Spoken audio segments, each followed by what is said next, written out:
this video, I'm going to talk about the control of LED using a Node MCU and MIT App Inventor using an Android phone.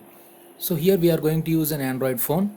Of course, it may or may not have SIM card, so we don't need any network. We don't need any SIM card. Just with a working Android mobile and a Node MCU ESP8266, we are going to build an LED control system which can be extended to even home automation.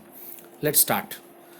So first we'll type MIT App Inventor in the Google Drive in the Google. So we'll go there. When you click on MIT App Inventor, you are going to see a create apps here. Just go there. It will ask you for your mail ID. You have to give your Gmail ID. I am logging in through this. So here I'm going to start a new project. It will ask me for a project name. So I'll give the name LED Blink.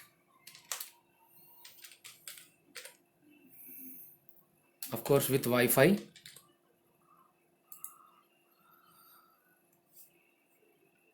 So after I create this, I'm going to get a blank screen. So here what am I going to do is I'm going to control two LEDs on the Node MCU. For that I need 4 buttons. So one button is for on of first LED, similarly for off second button. So like that, to control two LEDs, I'm going to use 4 different buttons. So for that I need a layout. So in this layout I'm going to take a table arrangement. So this I'm going to drag here. So in this table I'm going to use 2 columns, and width is fill parent. So I'm going to use the entire space, and 2 rows are sufficient. So here I'm going to bring buttons. Of course you can add even the logo or any others to the interface. So I'm not going to do that. I'm going to add 2 buttons, button 1, next one button 2, and similarly button 3 and button 4. So 4 buttons I'm going to use. So let me give some names. So on the button 1, here you can see, you can decide the text there. So I'm going to use LED 1 on. This button is intended for LED 1 on. Let me use capitals, LED 1 on, and similarly the other one I'm going to use LED 1 off, and similarly for the third one LED 2 on, and then other one LED 2 off. So we have created 4 buttons, right? So these 4 buttons we can use for controlling the device. Also we need web interface. So we are going to use the connectivity here. This connectivity we are going to use web. It is an invisible component. We will not see anything. Of course you can if you want, you can add some other interface. Let me say here horizontal arrangement I'm going to add here, just for width fill parent, just for adding a logo. Here I can put a image or checkbox. I am going to put some label here. So I'm going to bring a label. So this label is once again fill parent width, and the font size I'm going to use 20 here. So the text I'm going to use here is Wi-Fi LED control,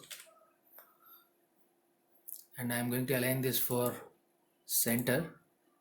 So Wi-Fi LED control is this interface, and similarly for these things also, for these buttons I can make the alignment center. It's already aligned for center, so there is no need to change anything. So this is now over. Let's switch to the blocks part. Now designer is over. Now we can have blocks. So in the blocks, what am I going to do is I'll first choose the button actions, then I'll use this web1 URL. So button 1, what happens when I click the button 1? So I'll choose button 1 click. When the button got click, it actually needs to send a URL. What is that URL? Let's go for web1. So here we are going to get a call web1 get and call set web1 URL to so and so. So we'll use first one. So set web1 URL. Let me check for that. Set web1. Let me put it here. Web1 here, it's not timeout. I'm going to use URL to a specific link which I am going to type here using a text box. So what am I going to do is I'm going to address the node MCU here. The default number is 192.168.4.1 slash, it is going to give, let's say, caps LED1 ON. This is for switching on the first one. So we are going to get this URL to the node MCU LED1 on. This is the first one. And next thing, after you set the URL, you have to say call web1 get. It means initially whenever you click this button, it is going to set the URL. So in Wi-Fi, it is going to connect to this particular URL. This is the server on which the node MCU is running, and call web1 get will address this, will ping it actually. So this is for button 1. Let's make a duplicate of it. This is for button 2. When button 2 got this, so what we are going to do is it is LED1 instead of on. For the other one we'll say off. Similarly, we can make another duplicate. Sorry, this is for button 1 only, button 2 only. Now we'll go for button 3. So for button 3, when we say LED1 on, it is going to be LED2 on for the second LED. Same thing. Let's make a duplicate of this. So this is for button 4, LED2 off. This is the simple URL which you are going to address the server. Simple, that's all. Now you can actually build the app. So the designing is now over. We can go to build and you can build this APK. So it is going to build the APK file and it is going to give the direct file to your desktop or in your downloads. Now let's open this Arduino sketch which controls the node MCU. So here in this sketch we are going to include 4 libraries: ESP8266 Wi-Fi, ESP Wi-Fi client, ESP8266 web server, and ESP8266 MDNS responder. So these 4 libraries we are going to use, and in this sketch we are going to configure the ESP8266 node MCU as a software access point as well as server. So it is going to act both as a server with some IP address, and also it is going to provide you software access point, right? So we are declaring an object MDNS responder as MDNS. This is only for improving the speed of communication between the node MCU and the mobile, the Android which we are using. It speeds up, right? Multicast domain name service responder, MDNS responder. So first of all, we are going to declare a character pointer for the SSID as well as password. Here I am using my SSID as eYantraTech. So with this hotspot soft access point, the node MCU is going to work, right? So it is going to provide, you don't have to give any external Wi-Fi router or any external mobile hotspot. It is going to run its own. A local Wi-Fi will be created. And I have not put any password for this. So another character pointer for this password. Of course, if you want, you can keep the password, but it must be minimum of 8 characters. Less than that, it won't accept. Minimum 8 characters is required. And similarly, another object we are going to define ESP8266 web server. We are going to define it with the name server. If you want, you can call it with a different name also. You may write here computer also, it's up to you. The object name is declared like this, and it is going to operate with port number 80. This is the default HTTP port. So we are going to use the server at port 80. It is a ESP8266 web server. and there is a blank string. Of course, it's not really necessary, just we have initialized it. And in the setup part, first of all, we are going to initialize the module, ESP8266 module, Node MCU. In the Wi-Fi class, we have a function disconnect. It is going to just disconnect the Wi-Fi module from the previous connections. If at all it is already connected after reboot, it is going to disconnect it. It ensures that no previous Wi-Fi connections were running on this Node MCU module. And we are going to turn off the Wi-Fi module for some time. We are taking a 2-second delay. So this Wi-Fi.mode, Wi-Fi underscore off, this command sets the Wi-Fi mode into off, and it is going to happen for 2 seconds, 2000 milliseconds. And we are going to initialize the serial module in the Node MCU, and we are going to operate it at 1,15,200. You can change the baud rate also, it's up to you. And it is only for debugging sake. We are not going to use it because unless you use a computer, you are not going to see what is happening in the serial module. It is only for debugging purpose. And then we are going to start the software access point. See, we have disconnected the Wi-Fi because we don't know in previous upload whether the Node MCU was configured as a Wi-Fi access point or it is searching for some other network. So to avoid this problem, we are simply cleaning the previous Wi-Fi credentials. Now we are going to start freshly with some software access point, SSID and password, which we have already given earlier. The pointers are already given. So it is going to operate with eYantra Tech without any password. It's an open network. Next, we are going to have IP address for this server. See, we are using IP address. So this is an object which is defined as a server IP, and it is going to be Wi-Fi.soft AP IP. So soft access point IP address. See, generally this is going to return 192.168.4.1 by default. It is not going to give any other. If you want, you can set it for a fixed value 10, 20, 30, under square brackets. You can put the desired IP also, but default will be this. So it is going to be the default IP address, and as I am already aware of it, I am saying this. But for the first time, if you want to know, you have to print this serial. You have to print this IP address in serial module. Only for that purpose, we are using the serial begin. So in computer, first time you can see it prints server URL is, and it prints the server IP address. Right? We'll get the 192.168.4.1 here. And next thing, there are several GPIOs. D0 to D8. So actually in this program, I have configured everyone as output. So you can see pin mode D0 output, D1 output, D2 output, like this. I have configured all the pins. If you want, you can see, I can scroll it down. So up to D8, I have defined all of them. And then digital write low, low, low, etc. Every pin I have forced it to low. But remember, on Node MCU, you have D0 and D4 pins which are connected to LEDs which are active low. Active low means when you give a low signal here to this pin, they are going to glow, and when you give a high signal to this pin, they are going to be off, right? So I have configured all the pins. Only these two pins are having the LEDs. Of course, if you are using Amica of Node MCU, not the Lolin. On Lolin, you will not have two pins, only D4 is connected. D0 doesn't have any LED connected, right? So I'm using an Amica. So I'm using D0 as well as D4. Remaining pins I have initialized as it is my general code, but it's not necessary for this case. And then we are going to check whether the MDNS responder has started or not.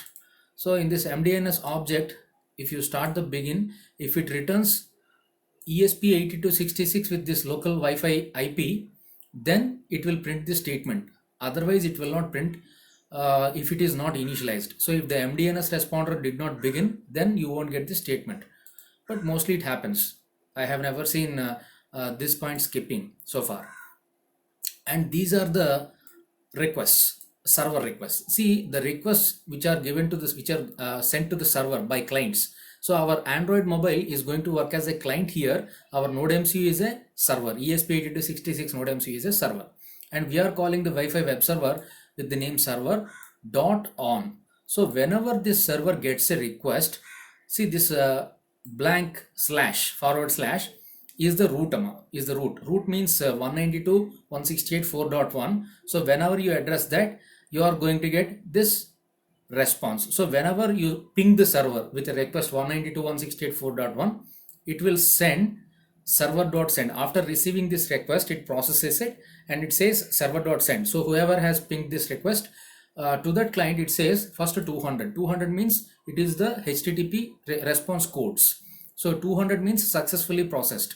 404 not found. Like that, several HTTP codes are there. If you say 200 here, it means your query has processed and it is successful. And then what are you returning here? The response content. In HTTP request, you will be having a response code, response content, and response type.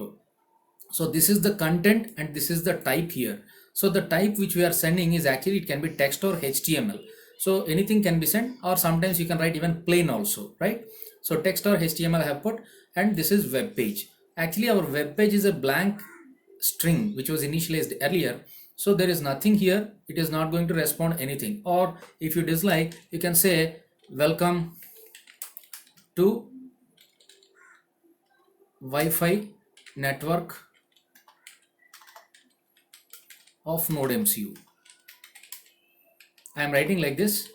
So whenever you ping this address, you will get the response from the server like this. Anyway, we are not going to use it because our MIT app did not contain this request. Only we had other request. Please remember, I said 192 dot, let me type it here, 192.168.4.1 slash.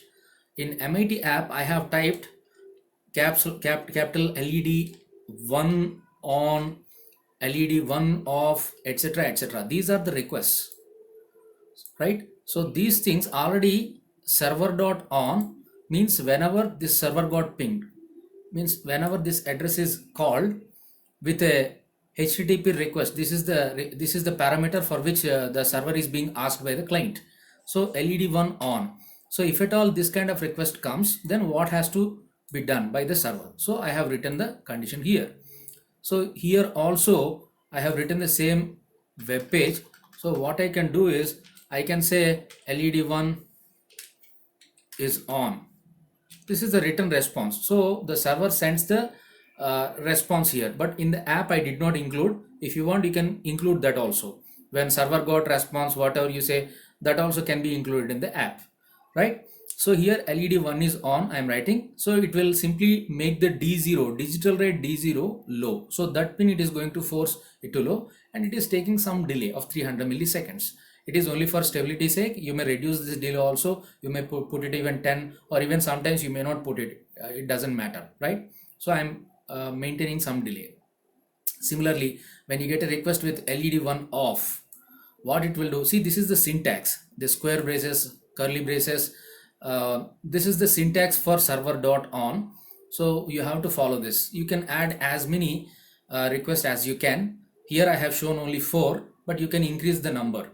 As there are several GPIO pins, you can do lot more things. Even you can also analog read from the analog pin A0 of the NodeMCU, or even you can response for something. Let us say in other projects I'll show how to get the ultrasonic distance meter, wireless distance meter. So you have a HCA SR0 for ultrasonic module. There you are going to measure the distance, and that distance will be sent by the NodeMCU to a mobile phone. That part can be done. Even those things can also be done with the help of this Wi-Fi server. Okay, so under this web page you can change the request as, of course you can write it. So I'm going to write once again here, it is LED 1 is off. This response will be sent. Similarly, the other one, LED 2 on. So in the case of this web page, I am writing LED 2 is on. And similarly for the other, the last one, LED 2 off. In place of this web page, what am I going to do is I'll say LED 2 is off. So like this, you can give the request, and these are the server requests, right? HTTP requests. And if a client request beyond this, it will simply say not found, because I don't know.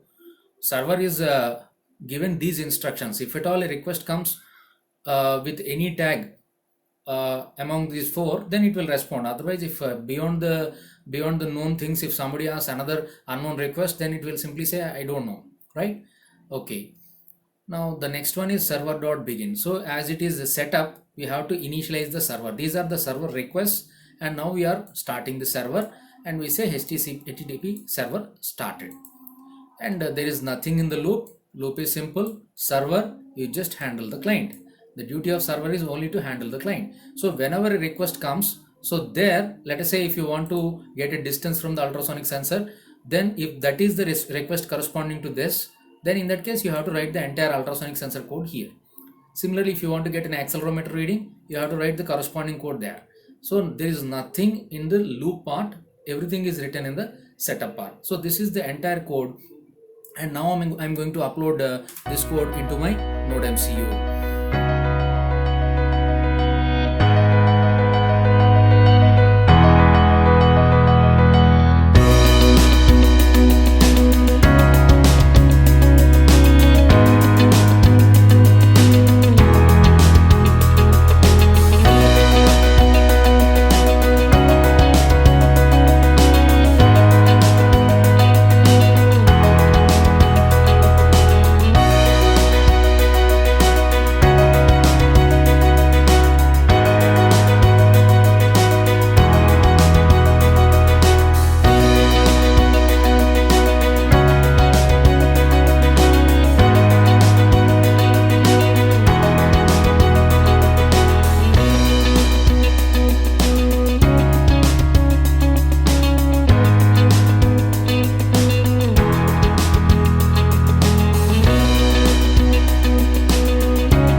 For saving it, okay, I'll save this LED blink Wi-Fi APK in my desktop.